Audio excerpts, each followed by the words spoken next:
Bienvenue, merci d'être présents aussi nombreux à la fin de cette journée.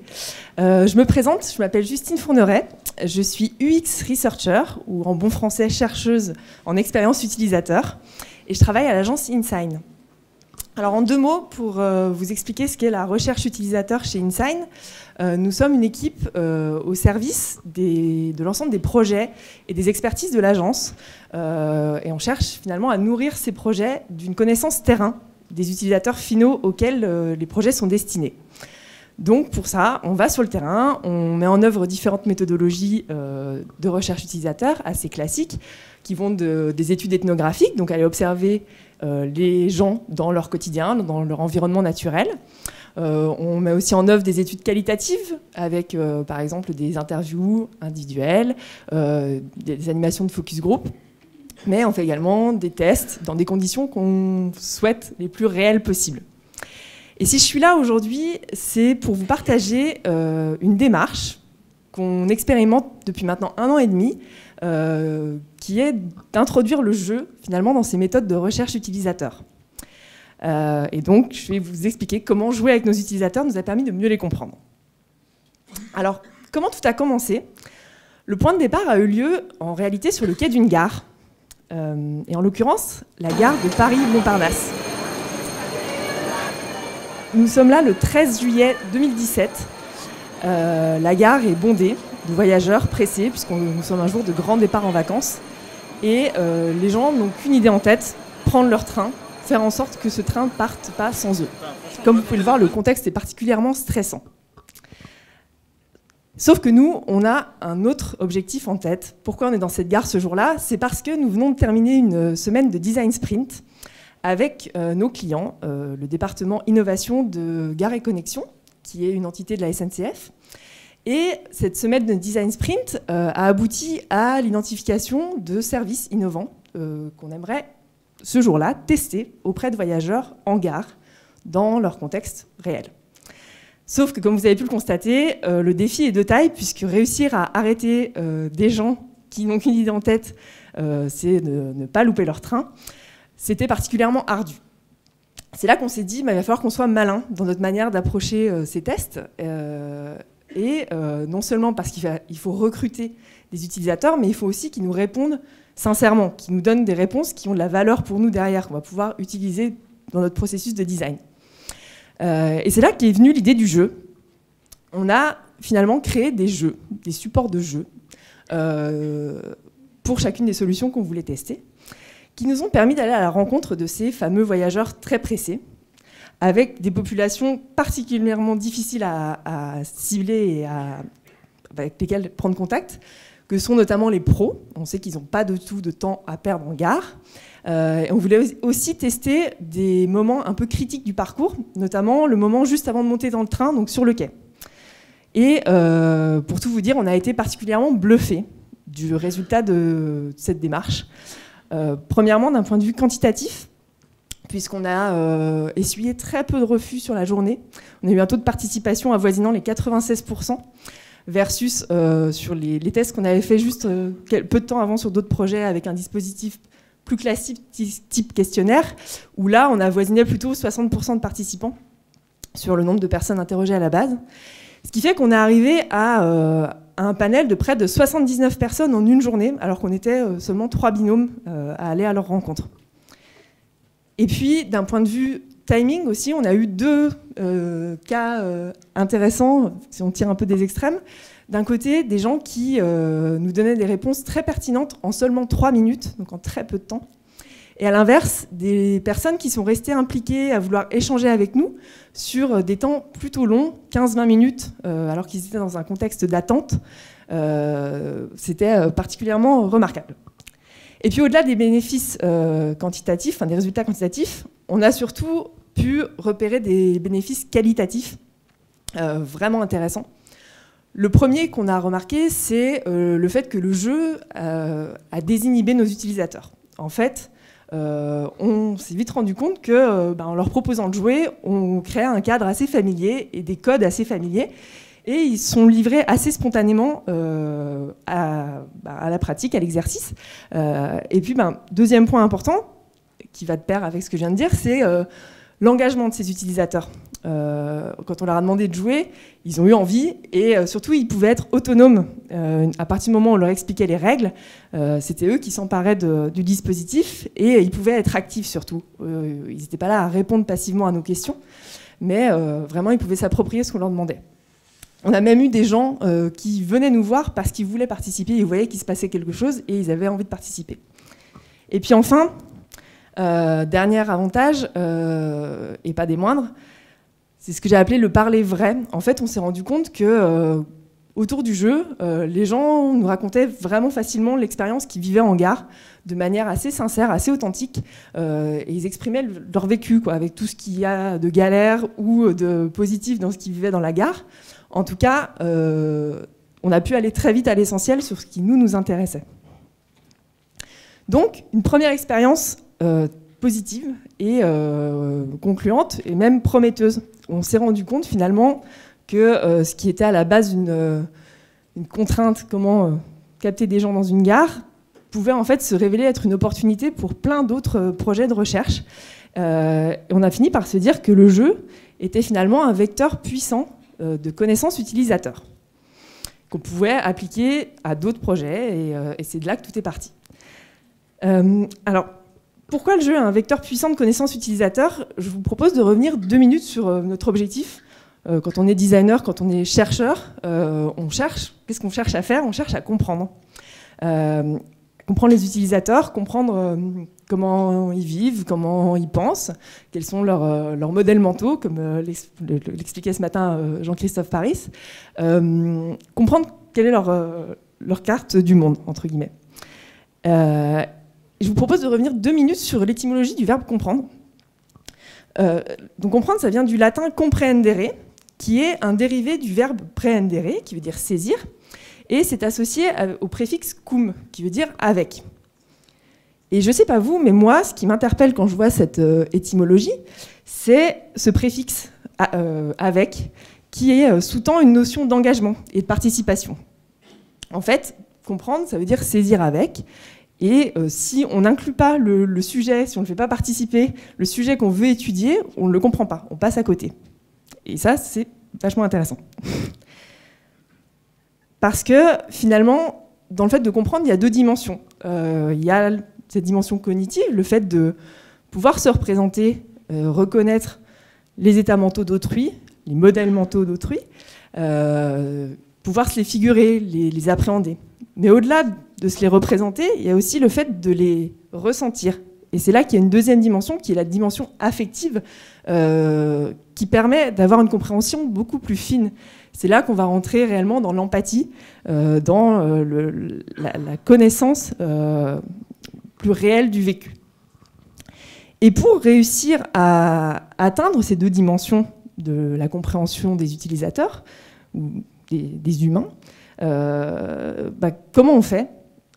C'est simple, il n'y a pas beaucoup de solutions. Il faut sortir de nos bureaux, aller dans la vraie vie et aller sur le terrain, voir comment ça se passe pour ces gens, qu'est-ce qu'ils vivent au quotidien.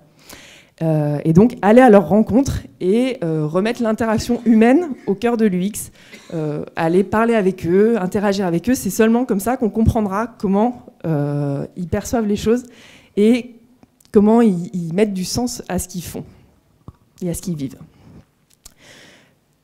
Dans un monde idéal, on va rencontrer des utilisateurs et puis ils nous racontent comment ça se passe pour eux, sincèrement. Ils nous disent vraiment de manière honnête et authentique tout ce qu'ils vivent, sauf que ça, c'est un monde idéal. On sait que dans la réalité, ça ne se passe pas toujours comme ça, parce qu'on rencontre de nombreux biais dans nos démarches de recherche utilisateur.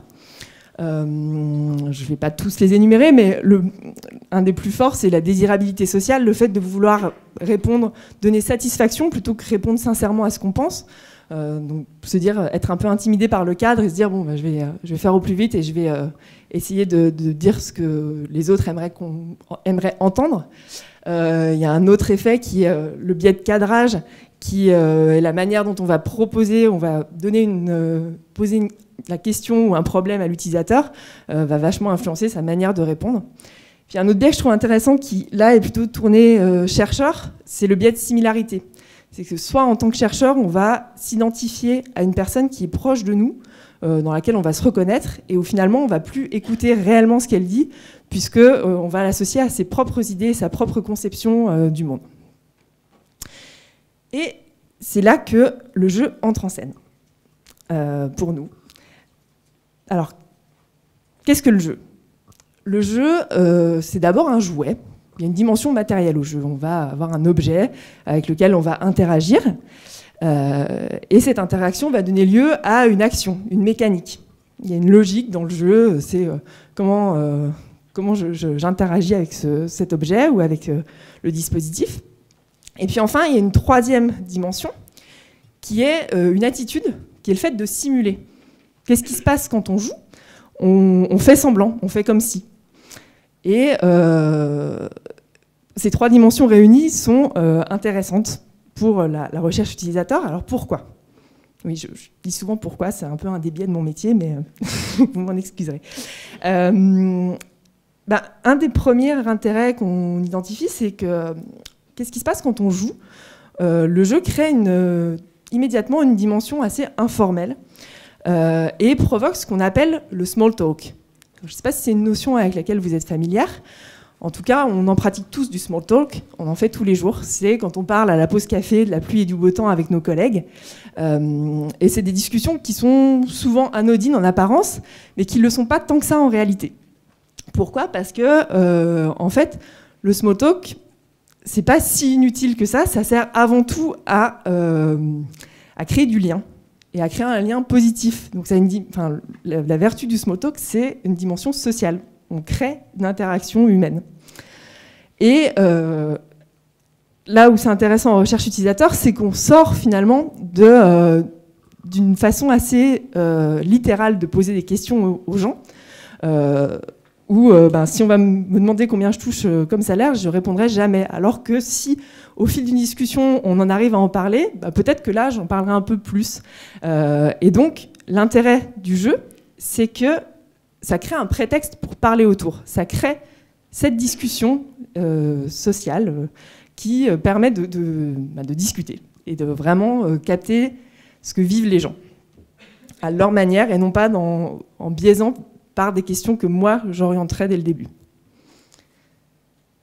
Autre intérêt, c'est cette fois-ci vu sous un angle plutôt psychologique. Le jeu a une fonction quand on est enfant. On joue d'abord pour se développer, se connaître, se structurer. Mais pourquoi on joue quand on est adulte ? C'est surtout pour se dépasser et s'oublier soi-même, parce que quand on joue adulte, on rentre dans de la fiction, dans cette fameuse attitude de simuler et de faire semblant. Et quand on rentre dans la fiction, on peut oublier toutes les normes sociales, tous les rôles qu'on porte tous les jours au quotidien, pour se lâcher et aller plus loin. Et finalement, ce qui est intéressant, c'est que ça désinhibe beaucoup d'un point de vue psychologique. Et c'est pas parce qu'on est dans de la fiction que ce qui s'exprime dans la fiction n'est pas réel. Souvent, quand on demande à des gens de jouer un rôle, ils révèlent finalement beaucoup de leur personnalité en endossant ce rôle fictif. Et dernier intérêt ou dernier angle sous lequel on peut voir le jeu comme étant intéressant, c'est sous un angle neuroscientifique. Alors c'est un peu à la mode en ce moment, mais c'est intéressant de voir pourquoi, qu'est-ce qui se passe dans le cerveau quand on joue. Tout d'abord, on va rechercher la récompense et donc activer les réseaux liés à la recherche du plaisir. Et donc pour ça, on va mettre en œuvre énormément d'énergie et prendre du plaisir à ce qu'on fait. C'est important. Deuxième point, comme on est focalisé vers un objectif, on va se concentrer vers cet objectif et donc limiter la distraction. On va être ici, maintenant, présent dans ce qu'on fait. Et enfin, un dernier intérêt, c'est quand on joue, on réactive des réflexes sociaux acquis par le jeu dans l'enfance et on va du coup développer, mettre en œuvre des compétences sociales, en tout cas avoir une attitude positive, un comportement positif au sein d'un groupe quand on joue beaucoup plus facilement, donc les interactions sociales seront plus faciles.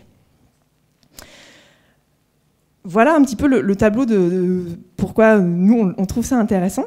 Et je vous propose maintenant de découvrir à travers des cas pratiques dans quel contexte nous, on a pu le tester et dans quel contexte ça apparaît comme étant pertinent d'utiliser le jeu dans de la recherche utilisateur. Alors, premier exemple, c'était pour la refonte du site e-commerce d'Auchan.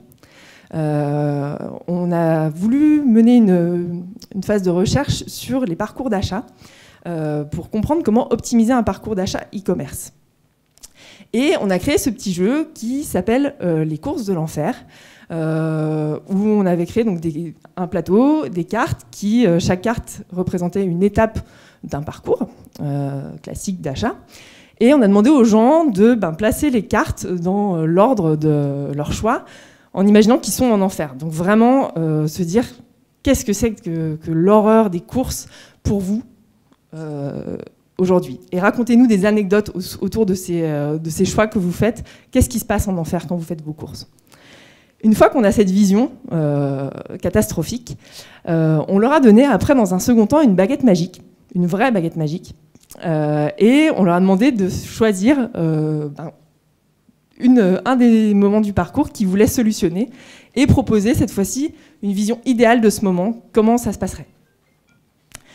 Alors, qu'est-ce qu'on a appris en faisant en mettant en place ce jeu? C'est que créer des situations absurdes marque vraiment le trait de la fiction et du coup permet aux utilisateurs d'être engagés immédiatement. En fait, ils ont envie de participer parce qu'ils comprennent qu'on va aller loin et qu'on est là pour creuser des choses. Et également le fait d'avoir du matériel physique à manipuler pendant la phase du focus group a créé une dynamique de groupe très positive puisque chacun a pu participer, s'en emparer et chacun avait droit à son tour.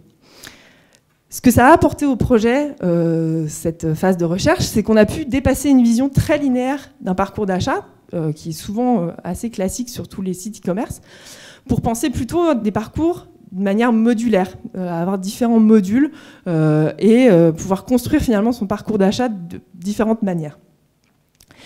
Et pour ça, on a mis en œuvre assez peu de moyens, 3 semaines au total avec UX et Créa combinés.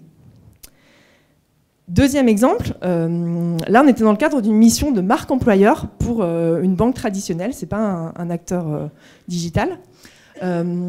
Et cette banque souhaitait identifier les valeurs clés autour desquelles communiquer auprès de futurs salariés. Comment on a procédé? On a utilisé ici, je ne sais pas si vous connaissez ce jeu, le Dixit, si vous y avez déjà joué. Le Dixit, c'est des cartes qui sont des illustrations très métaphoriques et qu'on a utilisées là pour demander aux gens de nous raconter leur métier. Donc on avait intitulé ce jeu « Dixit-moi ton métier ». Et donc ils devaient choisir 3 cartes parmi un champ des possibles qu'on leur avait laissé qui illustraient au mieux, selon eux, leur métier, ce qu'ils vivaient dans leur métier. Et ils devaient associer 3 mots à ces cartes. Ce qui a été super intéressant sur cette exploration-là, c'est qu'on s'est rendu compte que la métaphore permettait aux gens de s'exprimer à un autre niveau, qu'un niveau très descriptif de « raconte-moi ton métier ».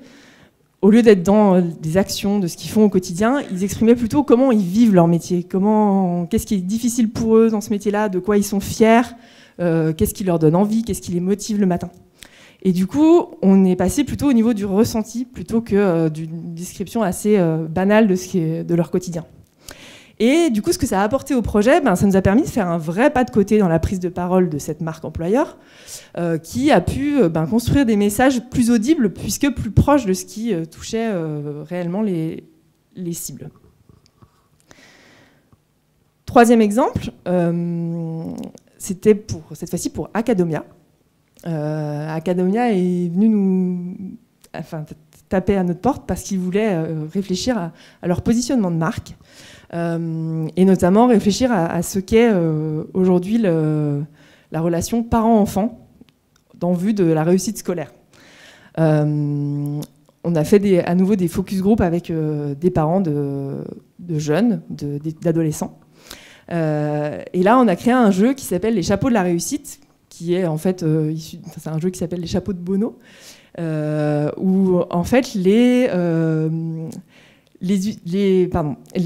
personnes sont invitées à choisir un chapeau d'une couleur, et chaque chapeau est associé à un profil qui est plutôt une caractéristique de personnalité. Donc on a une personne qui est optimiste, une personne créative, une personne négative, et on leur demande du coup d'endosser ce rôle-là dans une discussion qu'on a lancée à ce moment-là sur ce qu'est la réussite scolaire. Donc les parents ont pu débattre autour de ça en prenant ce trait de caractère. Ce qu'on a appris en utilisant cette méthode, c'est que finalement le jeu de rôle a aidé vraiment les participants et les participantes à creuser, à assumer un point de vue. On n'a pas distribué les chapeaux de manière aléatoire et hasardeuse. En fait, ce jeu, on l'avait mis plutôt à la fin du focus group, et on avait pu déjà observer les personnalités des uns et des autres. Et au lieu de leur demander de changer de point de vue, on a distribué des chapeaux en grossissant le trait de caractère d'une personne. Et en lui demandant de faire ça, eh ben, on rentrait dans de la fiction, on cassait le biais de jugement entre participants et les dynamiques de groupe. Et donc les gens sont allés plus loin, ont exprimé leurs opinions de manière plus corsée, en allant plus loin. Et on a pu recueillir des arguments assez forts.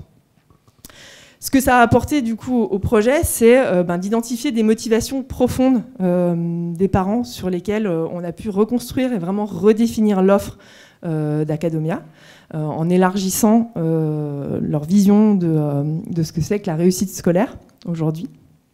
Donc ça a permis vraiment de creuser d'autres ressorts plus émotionnels, en tout cas, dans ces objectifs-là. Et puis enfin, dernier exemple, pour la Berry. La Berry est venue nous voir avec l'envie de créer des services. Donc la Berry, c'est la marque de foie gras et saumon fumé.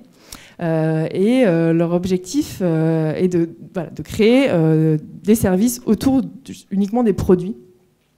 Dépasser leur positionnement uniquement autour des produits pour proposer aussi des services. Et on a créé ce petit jeu qui s'appelle Un moment presque raté. Donc vous aurez reconnu la charte largement inspirée d'un dîner presque parfait, où en fait l'idée était d'identifier des moments de convivialité autour de la nourriture, mais là en prenant le parti inverse d'aller voir qu'est-ce qu'un moment raté. Et du coup, on a demandé aux gens de nous raconter des anecdotes via ce média-là. Alors ce qu'on a appris, comme vous avez pu le voir, finalement, dans la mécanique du jeu qu'on a proposé, elle n'est pas très compliquée, c'est un canevas qu'il faut remplir. Ce qui fait qu'on a apporté une dimension ludique et du jeu là-dedans, c'est plus la mise en ambiance. On avait donné un nom à ce moment. On avait créé toute une histoire autour de ça pour les mettre dans le bain. Et c'est finalement tout l'imaginaire auquel on a fait appel qui a créé cette dynamique de jeu et qui a créé cette dimension fictionnelle très importante. Ce que ça a apporté au projet, ça nous a permis d'identifier et de positionner des services en phase avec un contexte émotionnel assez fort, celui lié à la convivialité et à des moments de partage autour de la nourriture, et donc de pouvoir identifier des potentiels services pour demain, pour la marque. Bref, vous avez pu le voir, les exemples sont assez divers. Il y en a encore plein d'autres qu'on a testés depuis 1 an et demi. En tout cas, ce qui s'avère intéressant, c'est que le jeu peut être un outil au service de la recherche utilisateur dans plein de domaines, dans plein de projets, au service de plein d'objectifs et de multiples missions. Ça ne veut pas dire que c'est pertinent pour tous, tout le temps. Ça ne veut pas dire qu'il faut faire que du jeu pour du jeu.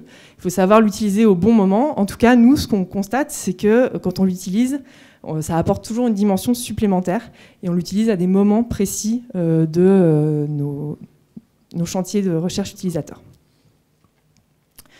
Ce qu'il faut retenir, c'est quelles sont les clés de succès en fait, d'un jeu, d'un bon jeu. Comment savoir comment faire pour que ça marche bien. Alors, les caractéristiques d'un bon jeu, celles que je vais vous présenter là, sont issues des jeux cadres de Tyagi. Je ne sais pas si vous connaissez. Les jeux cadres de Tyagi, en fait, ce sont des jeux qui sont construits autour d'une mécanique, mais qui n'ont pas de contenu. En fait, c'est une sorte de coquille vide. C'est des jeux qui sont destinés à la formation. Et chaque jeu permet de remplir un objectif, mais on peut se l'approprier et injecter le contenu qu'on veut en fonction de son contexte. Et donc, quelles sont les caractéristiques d'un bon jeu selon Tyagi? Le premier point, c'est d'avoir un but clair et facile à comprendre. Il faut que tous vos utilisateurs sachent pourquoi ils sont là et que ce soit dit dans des mots et un langage particulièrement simple et accessible. Deuxième point très important, il faut que ça ait un aspect plaisant et sympathique. Il faut qu'on donne envie de participer, il faut qu'on crée cette dimension fictionnelle. Ensuite, des règles claires et des instructions concises. Il ne faut pas perdre les gens, il faut qu'ils comprennent ce qu'ils ont à faire et pour ça, plus c'est court, mieux c'est. Ensuite, il faut impliquer tous les participants, faire en sorte que tout le monde soit actif, c'est très important, et en même temps que tout le monde puisse avoir son temps à lui dans cette participation. Et également créer de la surprise. C'est important qu'il y ait des petits moments ou des petits éléments qui vont surprendre et permettre de casser une routine et permettre d'aller plus loin. À ces caractéristiques, nous, on en ajoute deux. Ah pardon, j'en ai oublié un dernier, qui est l'activité physique du mouvement. Oui, c'est très important. Casser les codes habituels, créer vraiment un cadre hors du quotidien pour que les gens soient impliqués. Ça passe aussi par les impliquer physiquement, leur demander de bouger et prendre place dans un espace physique. Et donc oui, nous, on en a rajouté deux. La première condition, c'est exagérer. N'hésitez pas à aller loin, à pousser des situations dans des extrêmes. On l'a vu sur les courses de l'enfer, sur le moment presque raté. S'amuser à vraiment pousser loin ce qu'on propose pour justement marquer le trait et marquer le fait qu'on rentre dans la fiction. Et puis, facteur clé de succès, amusez-vous. Amusez-vous quand vous créez le jeu, amusez-vous quand vous concevez cette mécanique, mais surtout amusez-vous pendant pour que vos utilisateurs s'amusent. C'est déterminant, il faut qu'ils s'amusent aussi pour que ça marche. Au final, quelques conseils pour vous, si vous voulez vous lancer dans cette démarche. Quelques astuces pour commencer. Donc, le premier point, c'est lancez-vous. Allez-y. C'est pas très compliqué, on n'a pas besoin de maîtriser les mécaniques d'un jeu, on n'a pas besoin de savoir comment ça fonctionne. Allez-y, c'est en faisant qu'on apprend. En tout cas, nous, c'est en faisant qu'on a appris et il suffit d'y aller. Deuxième point, on l'a évoqué, soigner la mise en ambiance. C'est plus important que la mécanique de jeu, ou en tout cas, c'est ça qui va primer. Donc, prenez le temps de soigner cette mise en ambiance, donner un nom à votre jeu, rédiger une introduction, enfin créer une introduction, travailler tout l'univers que vous allez créer autour de votre jeu. Troisième point, matérialiser votre jeu via des supports physiques. Pour ça, pas forcément besoin de créer des supports physiques. Vous pouvez utiliser des supports existants, de jeux existants, comme les cartes du Dixit, comme je sais pas, des cartes plus classiques. Et si ça n'existe pas, vous pouvez en créer, mais pour ça, je fais le lien avec le cinquième point qui est rechercher la simplicité. Si vous créez des supports, restez simple. Et cette simplicité, gardez-la dans tout ce que vous allez mettre en œuvre autour du jeu. Donc, que ce soit dans les consignes, dans la durée, dans l'objectif, restez simple. C'est très important. Et puis, dernier point, le plus capital, c'est tester. Tester très vite, en fait. Pour construire votre jeu, testez-le tout de suite. Il vous suffit d'avoir une idée. Vous pourrez tout de suite aller tester avec vos collègues, avec vos proches, comment ça fonctionne et est-ce que le jeu est bien compris, est-ce qu'il est bien saisi. Et puis, testez-le, construisez-le au fur et à mesure avant d'aller le présenter aux vrais utilisateurs.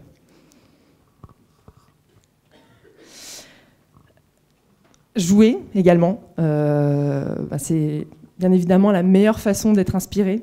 Jouer dans votre vie, à tester de nouveaux jeux. J'en ai mis ici quelques-uns qu'on trouve intéressants, nous, donc le fameux Dixit, pour son côté effectivement exploration de l'imaginaire, exploration de motivation plus profonde.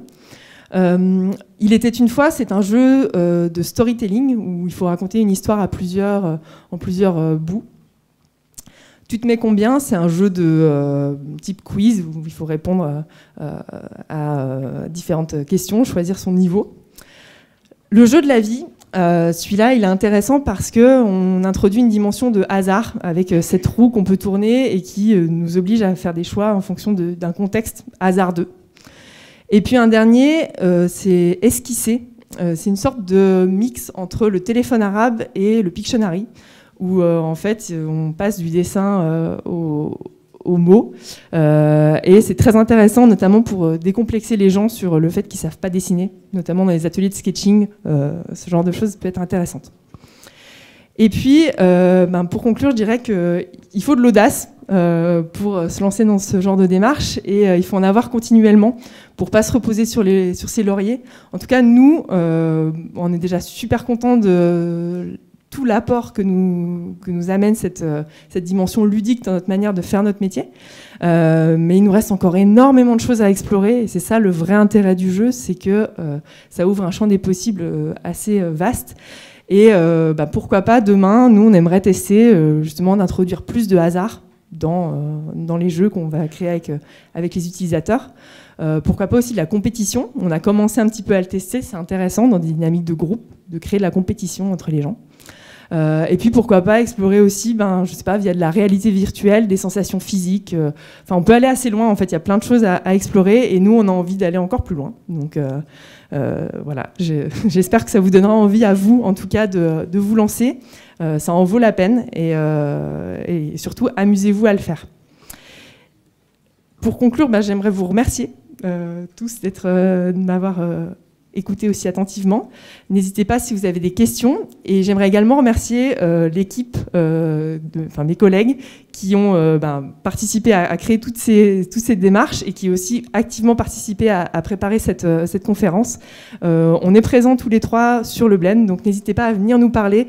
On a des jeux à vous présenter, on a des tas de choses à vous expliquer, donc n'hésitez pas à venir nous voir. Merci beaucoup.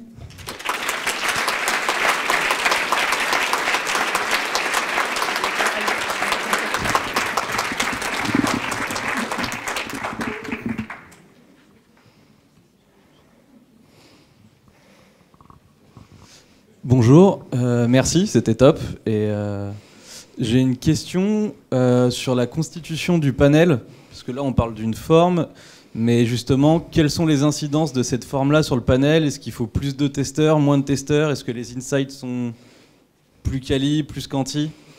Non, ça n'a pas vraiment d'incidence sur le panel. Nous, on utilise le jeu au sein de nos démarches d'exploration classiques. On va l'utiliser à certains moments, mais non, ça ne change rien sur le recrutement. Au contraire, en fait, on a pu le tester, vous avez pu le voir sur différents publics en fonction des problématiques. Et le gros avantage du jeu, c'est que ça parle à tout le monde, en fait. Et on revient à un niveau très familier et assez simple. Ça me fait penser, du coup je rebondis, pourquoi je parle beaucoup de jeu, je ne parle pas de gamification. C'est assez volontaire aussi ce choix sémantique, parce que quand on parle de gamification, on l'associe assez vite à un jargon plutôt professionnel de nous, notre jargon à nous. Et pourquoi on parle de jeu? Parce que le jeu c'est la vraie vie et ça concerne les gens, donc on veut rester sur cette dimension-là.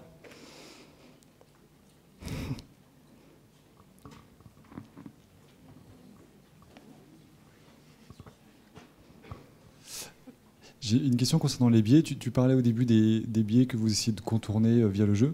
Est-ce que le fait de mettre en place ces méthodologies a fait apparaître d'autres biais auxquels il faudrait faire attention? Oui, ça c'est une très bonne question. Effectivement, évidemment qu'on réussit à lever plusieurs biais grâce au jeu, mais on en crée d'autres. Notamment, on pourrait appeler ça un biais de convivialité. Les gens se font emporter un peu par le jeu. Mais ce que nous, on trouve intéressant, c'est que finalement, les biais que ça crée sont intéressants en tant que tels. Le jeu, en fait, va grossir les traits. Il va faire que amplifier les personnalités, amplifier les caractères.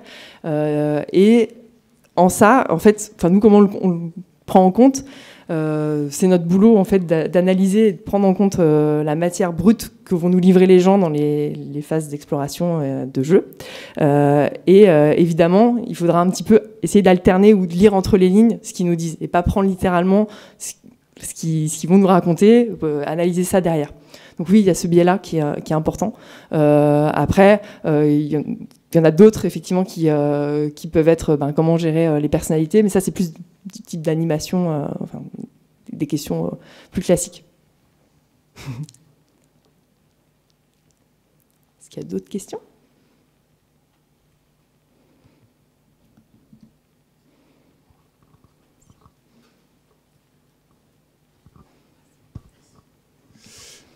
Merci pour la présentation, c'est très intéressant. Là, c'est vraiment tourné de vous en tant que conseil face aux utilisateurs. Est-ce que vous utilisez le jeu aussi dans les phases de conception de votre côté ? Oui. Alors, ce que je n'ai pas précisé, c'est en quoi on prend la parole là-dessus, c'est que, évidemment, le jeu, on l'utilise en conception. Ça, c'est des choses plutôt classiques, en tout cas, nous, dans nos façons de travailler. Et c'est justement en jouant dans des phases de design, dans des phases d'idéation, etc., qu'on a eu ces idées-là. Et on s'est dit, mais pourquoi on ne l'utilise pas, nous, pour faire parler les gens, pour lever tous les biais qu'on peut rencontrer et qu'on connaît dans des dynamiques de groupe plus généralement. Et c'est de là que tout est né. Mais effectivement, on utilise le jeu à d'autres moments du projet, dans d'autres buts.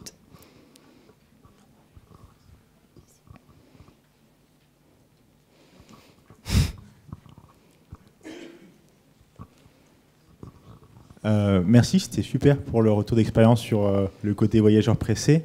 Quand vous faites des ateliers comme ça qui ont du coup des contraintes réelles, comment vous faites pour mesurer la qualité, de se dire est-ce que les mecs sont honnêtes, dire est-ce qu'ils jouent le jeu pour comprendre que derrière il y a justement un vrai enjeu de qualité pour vous, et se dire bah ouais, celui-là il fait juste jouer au jeu quoi. Comment est-ce que vous arrivez à le voir un peu ou... Alors, pour ça, c'est la construction vraiment du jeu en tant que tel qui fait qu'on va éviter... notre jeu, il est construit autour des réponses qu'on aimerait avoir, mais l'idée, c'est qu'on va orienter, en tout cas, entre guillemets, la conversation. On va faire tourner la conversation par le support, par le jeu, autour des sujets qui nous intéressent. Et on va faire discuter les gens autour de ces sujets-là.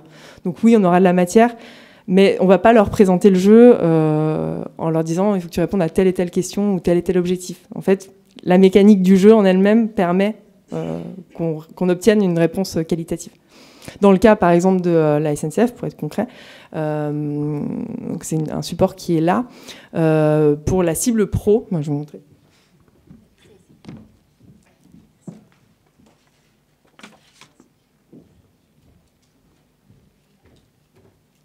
Donc, l'objectif, c'était de tester un service...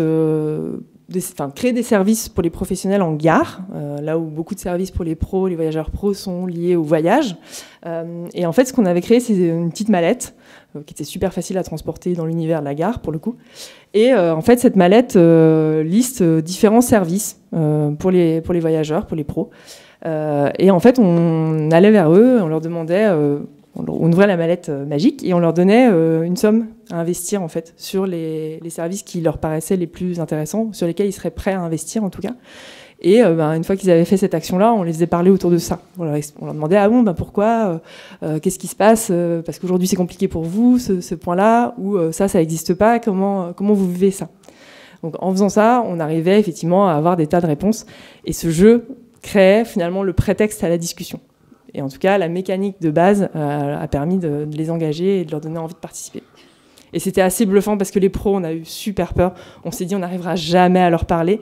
Et c'était finalement la cible la plus facile parce que physiquement, on les repère vite. Et en fait, ils avaient vachement envie de participer, quoi. C'était assez remarquable. Je pense que ça ne m'étonne pas, en fait. Ils sont tellement rincés de leur journée. Ils disent, tiens, un petit moment sympa, plutôt qu'un énième questionnaire après les 3 heures de réunion. Merci.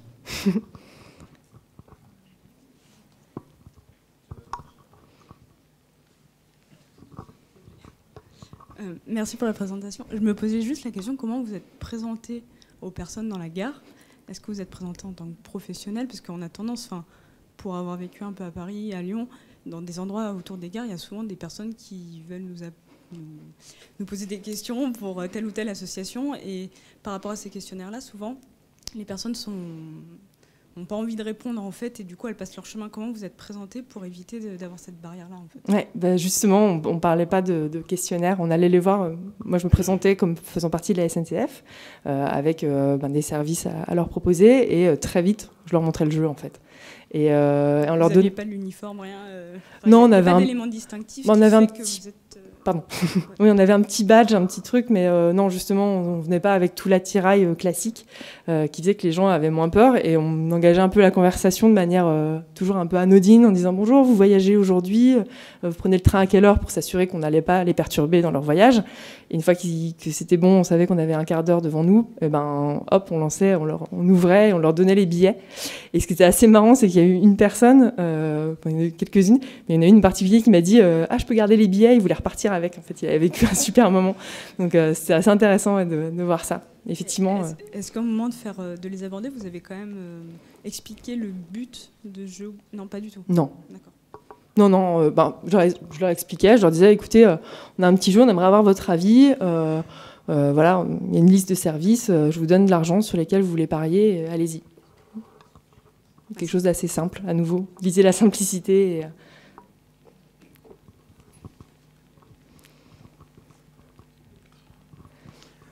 Moi, j'ai une question par rapport aux clients et moins aux utilisateurs, parce que c'est hyper clair. Comment est-ce que vous arrivez à convaincre vos clients de faire ça? Et est-ce que ça veut dire que vous les testez avec eux? Très bonne question, parce que c'est vraiment une des difficultés qu'on a pu rencontrer chez certains clients, effectivement, qui, en amont, peuvent être un peu réticents ou peuvent avoir du mal à se représenter comment ça marche. Parce que, bien évidemment, quand on fait jouer des gens et qu'on les fait parler, y a une part qu'on ne contrôle pas. Mais comme dans n'importe quel questionnaire, j'ai envie de dire, quand on pose une question à quelqu'un, on ne sait pas comment il va répondre. Donc oui, ça a pu être compliqué pour certains clients. Comment nous, on fait concrètement? Aujourd'hui, quand on sent que c'est compliqué, en fait, on va en amont valider avec le client les points qu'on veut chercher à comprendre auprès des utilisateurs, les grandes questions auxquelles on aimerait répondre pendant les phases de recherche. Et après, la mécanique du jeu, etc., on leur fait pas valider concrètement. Enfin, c'est notre expertise. Donc, non, et on leur fait pas tester. Enfin, on peut leur expliquer dans les grandes lignes. Bon, voilà, nous, on a des techniques, on sait le faire, et voilà comment ça va se passer grossièrement. Mais c'est notre expertise. Et par contre, ils sont là, ils sont présents sur place, ils viennent voir comment ça se passe. Et à chaque fois, les personnes qui étaient les plus réticentes ont aussi été celles qui ont été les plus embarquées derrière. Voilà. Du coup, côté client, bonjour. Bonjour. Côté client, comment vous faites la restitution de ce genre d'atelier? De manière aussi classique que d'habitude. Enfin, on va extraire la matière de ce que vont exprimer les gens à ce moment-là. Et bien évidemment, on va raconter autour comment s'est passée la mécanique, comment s'est passée la méthodologie. Mais on ne le fait pas différemment d'autres méthodologies, type ethnographie, etc. Après, effectivement, il y a eu un exemple intéressant, c'est le cas du moment presque raté. C'est ma collègue Lucille qui avait fait ce jeu. Et en fait, elle l'a utilisé aussi derrière, dans la phase de design. Elle avait utilisé je vais vous le montrer. Elle l'a utilisé en icebreaker des ateliers avec les clients, pour les mettre eux-mêmes à la place des gens. Parce qu'en fait, c'était une question qui s'adresse à tout le monde, le moment presque raté. Et du coup, elle s'est servie de ce support-là, de cette mécanique-là, pour introduire aussi tout ce qu'elle allait leur expliquer, tous les enseignements qu'elle a pu retirer, elle, des focus group avec les utilisateurs. Et donc, ils étaient beaucoup plus réceptifs parce qu'ils avaient eux-mêmes compris et fait ce moment de réflexion eux-mêmes sur leur propre expérience. Merci. Je vous en prie.